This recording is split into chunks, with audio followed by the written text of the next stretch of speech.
Welcome to folks in the room as well as online. Thank you for being here.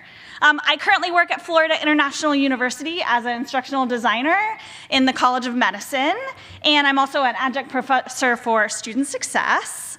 And I'm going to talk to you, not about AI, so sorry, but about the transfiguration of higher ed and workplace learning.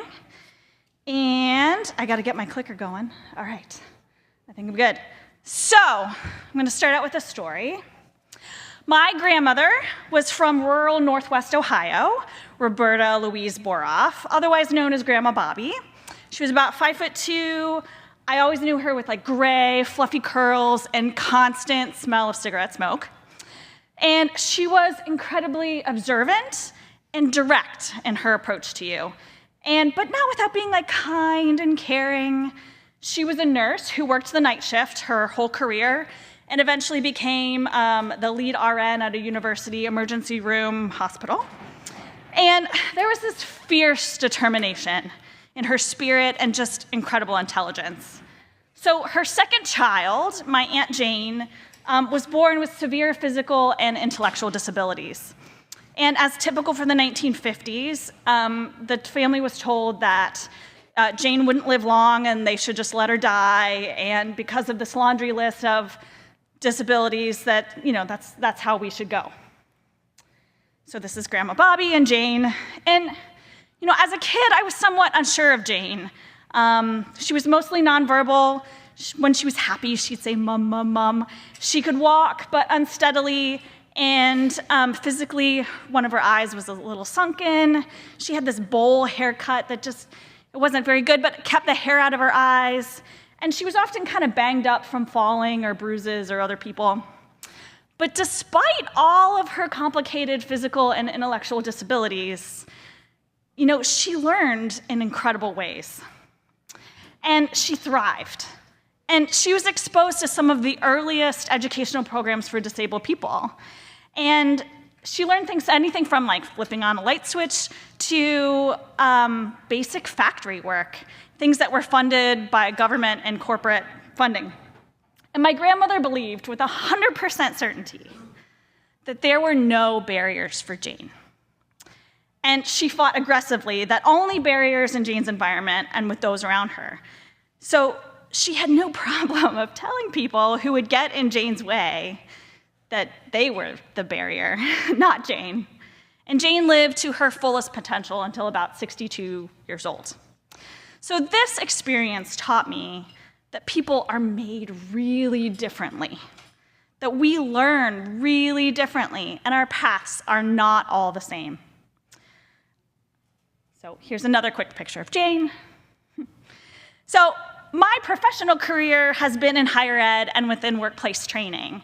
And I've spent almost 20 years observing adult learning in this environment. I've participated in, I've designed it, I've delivered it. And I've observed that the approaches that we all have to teaching, training, and learning outcomes for students and our coworkers, there's a huge range of what's effective and what's successful. And most of the time, my experience has taught me that we are not accounting for all of our coworkers and all of our learners. This is my typical training classroom, right? So the rest of my discussion is about how in higher ed and workplace training, we can address this big giant elephant in the room, our individual and learning assumptions about teaching and learning that we carry with us, and the common barriers that we all face. But there's hope. There is this ability to change, and there's this ability to challenge those assumptions and leverage through UDL and move into this positive and beautiful learning space. So as every good trainer, I have a goal. So we're gonna just talk about the ways that UDL can help influence a change, right? So each one of us has the freedom of choice. It's just a reminder, right? We each have this ability to choose and to make that choice each and every day in what we teach and learn. And with UDL, we can create that beautiful change. But it's not gonna happen if we do nothing. We have to make that conscious choice each and every day. If we do what we've always done in teaching and learning, in higher ed and workplace training, we will get what we've always gotten. I'm going to say it again because I really like this. If we do what we've always done, even the little things, just things that we keep doing, we will keep getting what we've always done. So with my example of Jane at the beginning, I learned early that all students were not on the same pathway, right? So that must mean that learning isn't static. We all embrace UDL, that learning has variability. And in our UDL world, just a reminder that universal design for learning is an approach to improve and optimize teaching and learning for all by setting clear goals, anticipating our barriers, and proactively designing. I'm going to say proactively changing and minimizing those barriers. And that mindset, again, variability is the norm. Barriers to learning are in the environment.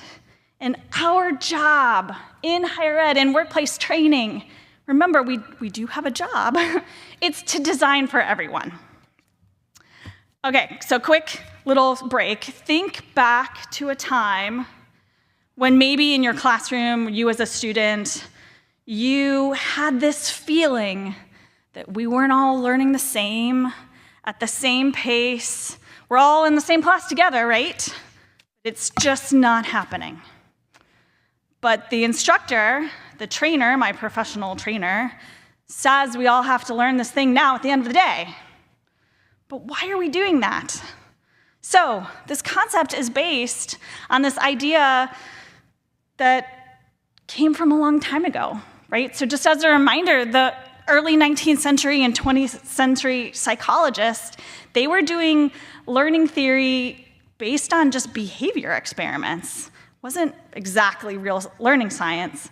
And late 20th and early 21st century has a lot of diverse collection of research from neuroscience. But how many corporate trainers are required to have a background in adult learning theory? Some do, a lot do, I do, but not everyone. In higher education, how many faculty, regardless of discipline, get a crash course in frameworks like UDL? Some, but not all. Remember, our faculty in higher ed, they have limited teaching experience. They're hired for research and expertise and being content experts. And in the corporate world, training is expensive and often an afterthought and not an educational pursuit. So even if learning is variable, each person carries also assumptions and biases with us, right? So we need to recognize this as an integral part of how we change. All right, so I know there's not many of you, but you're all paying attention, some hands, right? So we're gonna think about a few barriers and assumptions. Maybe you've heard them. So just raise your hand when maybe we've heard some of these, okay? All right, so students are learning prepared because they've entered college, right? So they're already learning ready. Okay. People grouped by the same major or job function, they learn the same, right? All engineers learn the same, right? Okay. Physical disabilities or declared disabilities are the only thing we need to account for in training and learning. Okay. I have a fear of technology. I don't want to integrate that technology. As a faculty staff member, I have an appreciation and understanding of my audience. I know them, right? Okay. Teaching training doesn't need to be collaborative. I got it. There isn't time to factor in UDL. Students and learners need to be taught this one specific way because that's how we've always done it in this content. And ability, disability, variability, they're not important. We just need to do it, right? Do any of these sound familiar? And even if we've heard them from someone else, we have to honor that maybe we've said them. So we have to address ourselves first. We have to own our fears, own our attitudes, and our blind spots. Higher education is fundamentally a developmental process. Students don't necessarily enter the stage of learning with the skills that they leave with. Higher ed provides required accommodations to students, but does little as a system to embrace the removal of learning barriers. Workplace training emphasizes the business before the individual. Individual performance improvement isn't always seen as a product of environment or motivation, but as a one-size-fits-all. So how do we build upon this using UDL? So a couple ideas. So as learning goals and objectives are made, that's the time to think about, what do your learners need? Right? Similar to what we saw this morning, believe that you can't have one without the other. We in higher ed and workplace training, we spend so much time on our learning objectives, but we don't spend so much time on what our learners need and their environment. What assumptions am I making that need to be changed? What barriers exist in this course with these learners in this environment? And stay committed, stay engaged, even if it takes a long time. I was telling folks at my table this morning, it's taken 4.5 years to incorporate one thing with one faculty member that I have. 4 years. I've had to stay committed to doing it and find support in colleagues, in each other, and in places like these conferences. By leveraging UDL, we can move into this more positive learning space. So at this point, you probably get, I'm just all about encouraging us to keep moving forward and transform all levels of learning through UDL. But I'm not just about transforming. The title of my talk is Transfiguration. Transfiguration is a complete change of form into a more beautiful state, kind of like the caterpillar and the butterfly.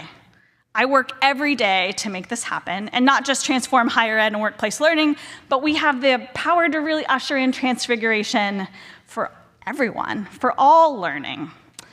If we continue to do what we've always done in learning and teaching, we're going to get what we've always gotten: the state of barriers, poor assumptions, stagnation. So my hope, my dream, I'm going to leave you all with the idea that UDL is a goal, it's a process, it's guidelines, it's a framework, it is the means to the end. And as long as UDL doesn't ever become the barrier, then it is the positive tool for all of us. So let's stop doing what we've always done. Let's stop thinking what we've always thought. We can teach differently, we can do it differently. So let's keep doing it together. Thank you.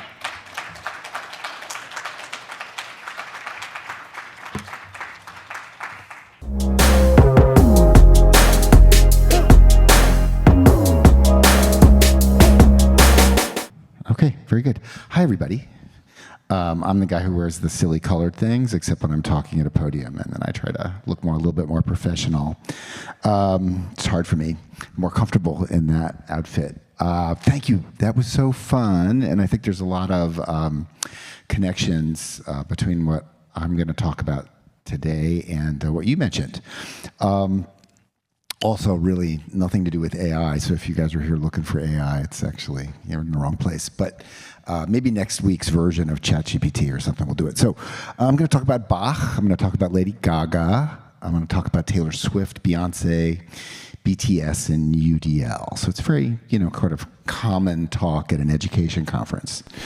So I want to start, actually I want to back up for one moment. Last night, these slides are just a couple hours old, and I had something put together last night, and Sung, who's right here, texted me. He said, "Do you need any help?" And I was like, "Not really," but he was still awake and stuff. So I said, "Well, I want to, be good to my friend." So I went back downstairs and I kind of went through the slides, and then Sung kind of looked at me and gave me like the feedback that I needed at that time that only a friend can give, which is, do you really want to do that? And I knew the way that he said it was, no, I don't.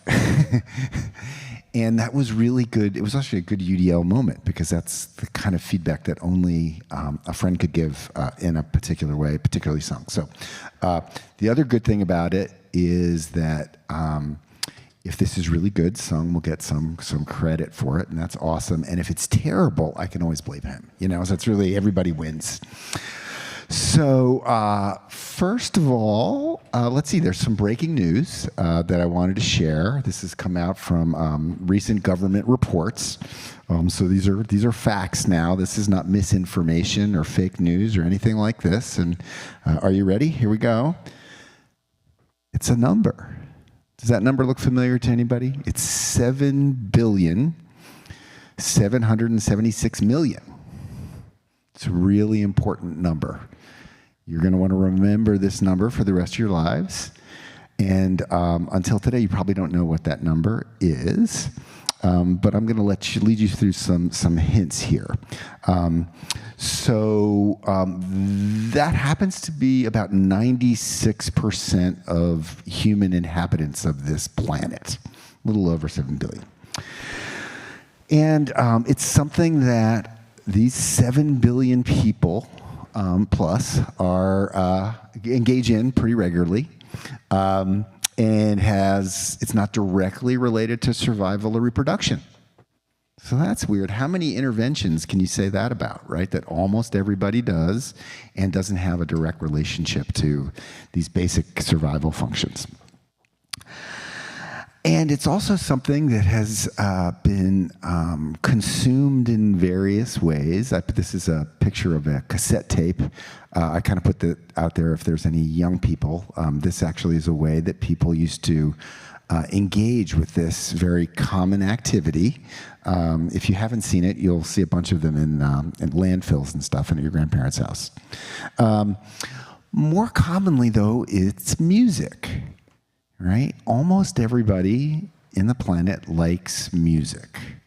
There are about 4% of the population in the world who, for one reason or another, can't hear it or are not moved by it at all. But it's a pretty common thing. So what's going on with that?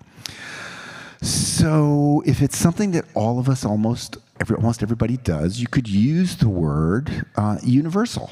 Right? You could use the word universal, but it's not the same. And I wondered, universal, but not the same. Universal, but not the same. I wonder, like that reminds me of something I've been hearing the last couple of days. Like something that's universal, but not the same.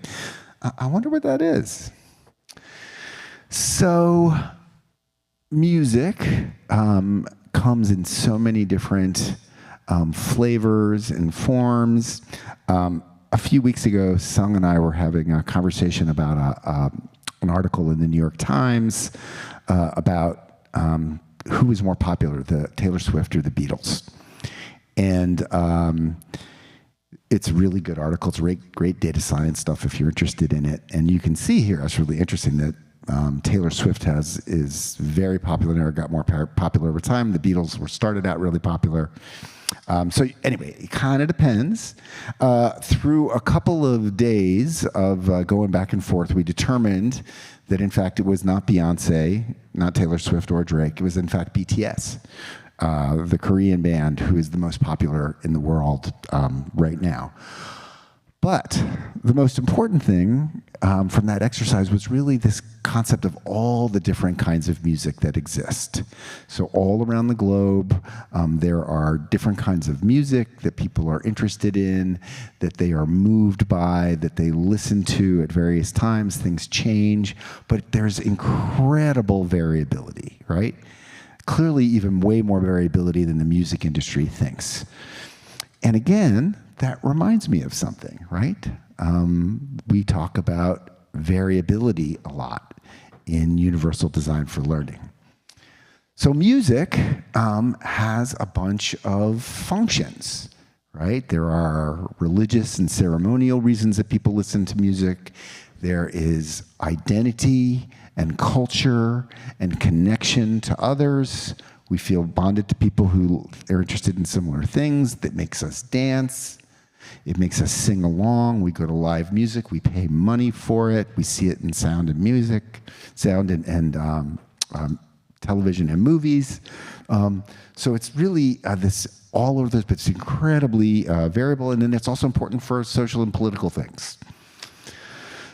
It's also really, really important in how we feel, right? It can evoke all kinds of different emotions. It can make us feel happy, can make us feel sad, can make us feel triumphant, can make us feel pumped up, right? All of those things are kind of like engagement. So that reminds me of UDL as well.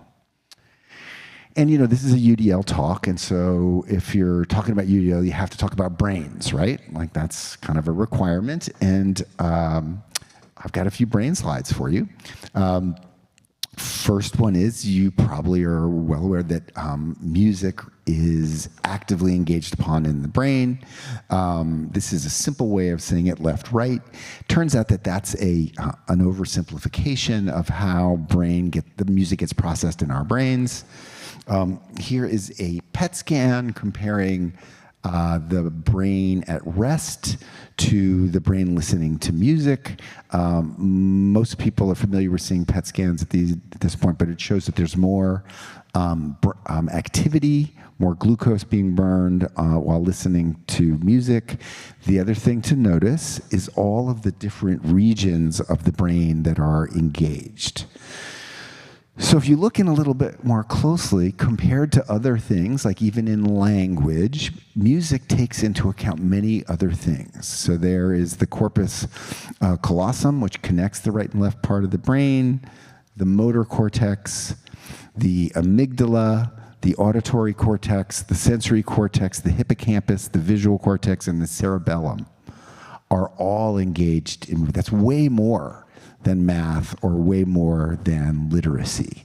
So that's one of the reasons why it affects our memory, it affects our mood, it affects our processing. So how does that all affect us cognitively? Well, it affects our ability to attend, our memory, our motor control, our emotions, executive function, language. Those look a lot like some stickers that some crazy guy is running around handing out, right? That it reminds me of something as well, right? That looks like UDL as well. Okay, I'm going to pause now and I'm going to shift to something a little bit more personal.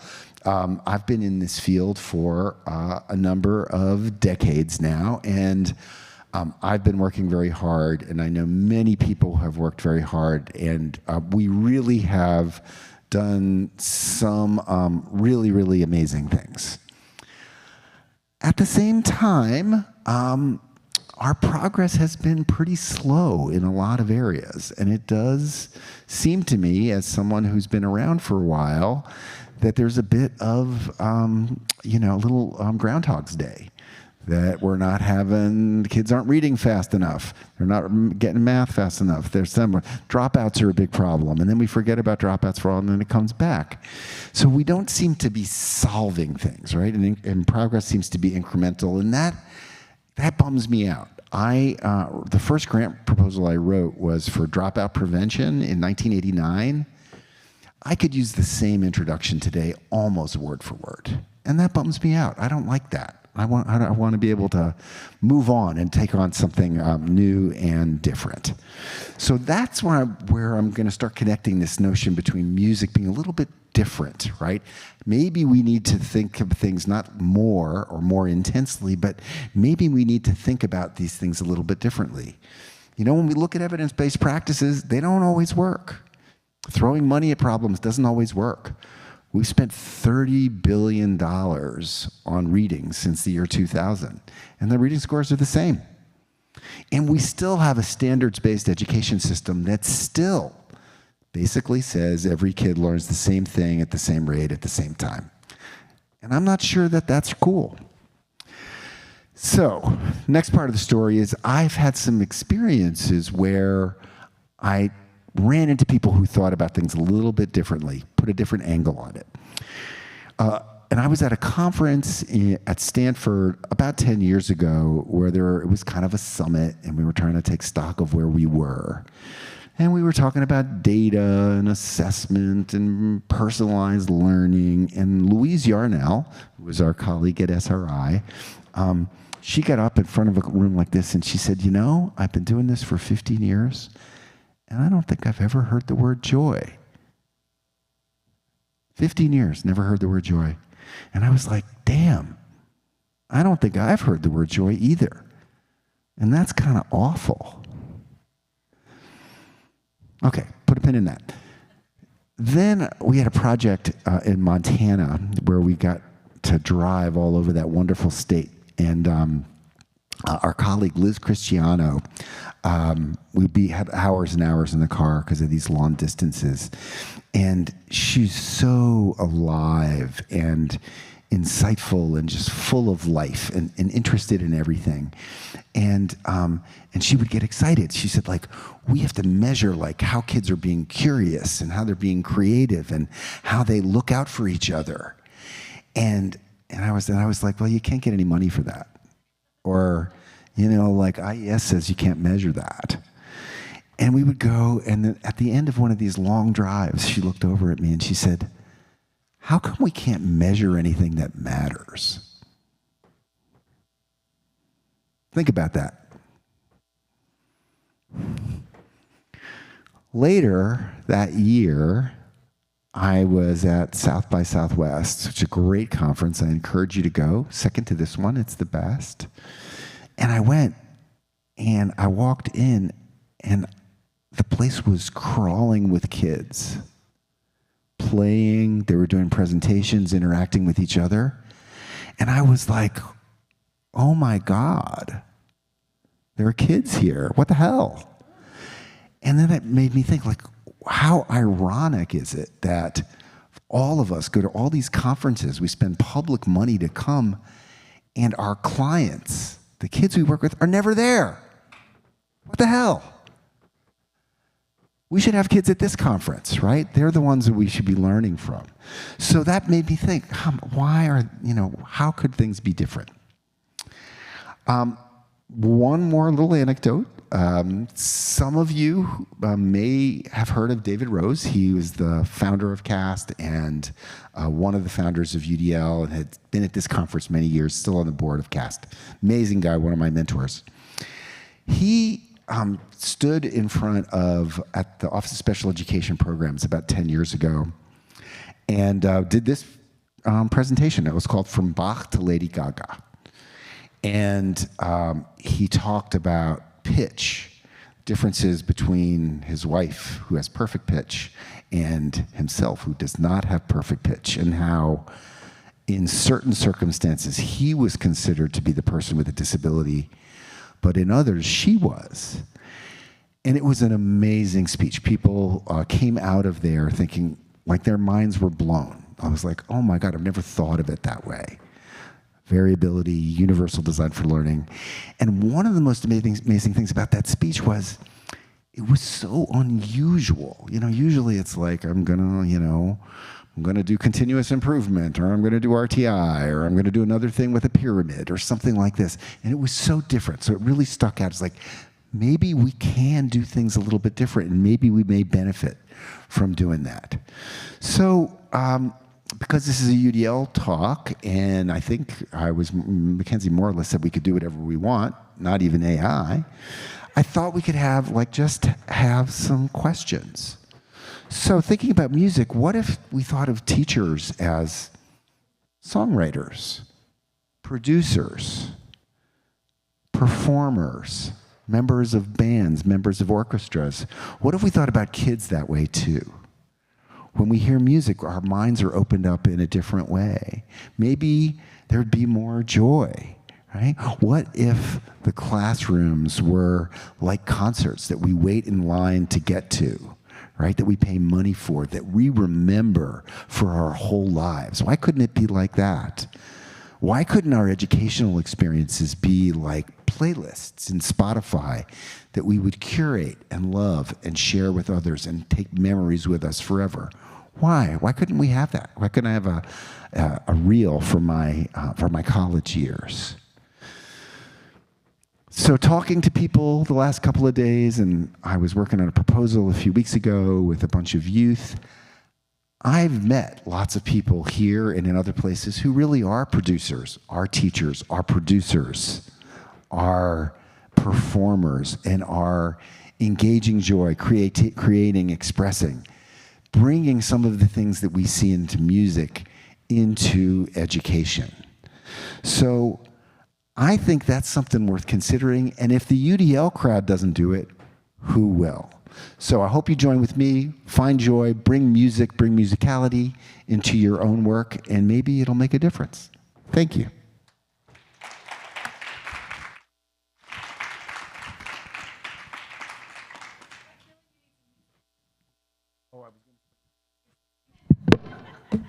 You can't have music because I can't control it. They control it. Yeah. So this was a presentation about music without any music. So that's kind of performance arty. You know, it's like that's that big ooh.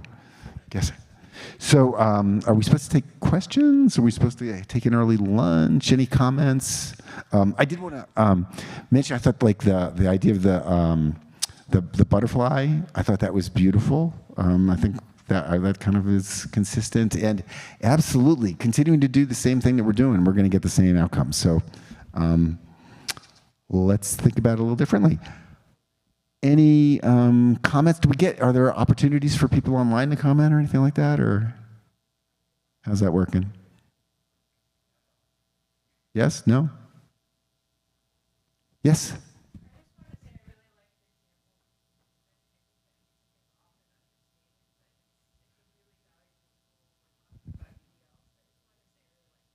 Oh, thank you very much. Yeah, I love it too. And you know, David, I really wanted to give an homage to David because it really was like this kind of what Bach and special education. Like who talks about that? You know, so and BTS too song. Right? You know, it brings some joy. Yes, James. Wait a second. So we can hear it online as well. Oh, okay, great. Check. Okay.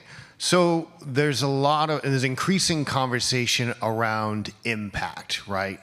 And do you have ideas on to your point, like measuring what actually matters, right? And bringing that into the context of what we look at, and maybe how to grow that conversation among, say, policymakers who may have less idea around how do we measure impact of education and how long that takes, that kind of stuff. I have lots of ideas about that, and some of them I can't say up here in front publicly. But I will say this. We're doing some work right now for the National Center on Learning Disabilities. We're doing this national survey. And we were talking about this question of impact and how you talk about it in a research journal, how you talk about it to teachers, how you talk about it to researchers. And I was thinking about it's like, so in the research world, right, you talk about a standardized mean difference, right, which is an average difference. And a difference of 0.2 is kind of big, right? So that's just, you know, a fifth of a standard deviation. And one of the fundamental misconceptions, if you read Danny Kahneman, is that people think of that, something like that of 0.2, they think of that as the floor, not the average. So if you have an intervention, if it's RTI or whatever it is, and the effect size is 0.2, there's still about a third of the kids who are going to get worse. Not bad, not different, worse.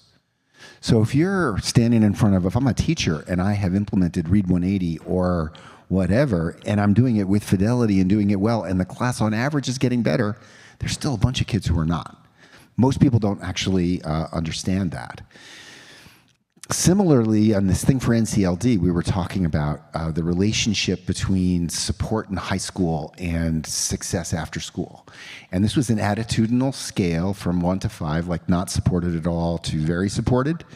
And there was this statistically significant finding, which was that, you know, more support during high school related to better post-secondary outcomes and better employment outcomes. Great, right? When we looked at the descriptive statistics, comparing the two groups, like employed and not employed, or post-secondary, not post-secondary, on this 5-point scale, the difference was 4.7 versus 4.5. So that was between very highly supported and super high supported. Not the way we talk about it in policy or what sells, which is kind of support versus the absence of support, right? And of course, that's how we process things in our minds, right? It's hard to understand, like, what's the difference of a 0.2, you know, a 0.2 difference isn't very much, right? When you look at two individuals.